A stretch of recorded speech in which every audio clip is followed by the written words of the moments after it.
Kapatid, kumusta? Alam ko busy ka, pero Bible study tayo. Basahin natin ang Genesis chapter 2, verse 4. This is the account of the creation of the heavens and the earth, when the Lord God made the earth and the heavens. No? So point number 1, walang sinasayang na oras ang Diyos. Minsan marami tayong oras sa YouTube, sa Netflix, sa mga K-drama, pero wala tayong panahon sa church, wala tayong panahon sa pagpe-pray, wala tayong panahon sa Bible study. Minsan napakarami nating oras sa mga overtime, sa ating mga racket at mga second job, no? Pero don't forget na meron po tayong pananagutan sa Diyos.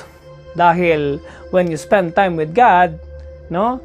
It benefits us. It doesn't benefit God, it actually benefits us. Sabi sa Bible, what shall it profit a man if he gains the whole world but loses his own soul? And point number 2, yes, there are important things to do here on earth, but don't forget your heavenly mission. No? Dahil ang sabi niya dyan, God made the earth and the heavens.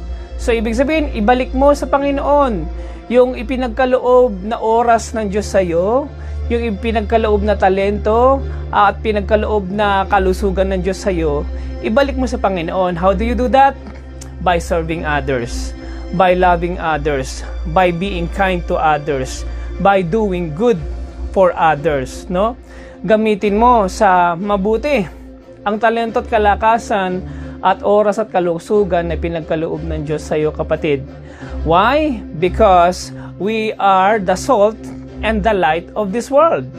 Kapatid, maiksi lang ang panahon.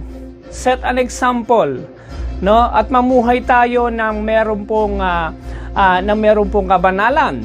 Why is that important? Dahil sabi sa Bible, let your light shine upon men that they may see your good works and glorify your Father which is in heaven.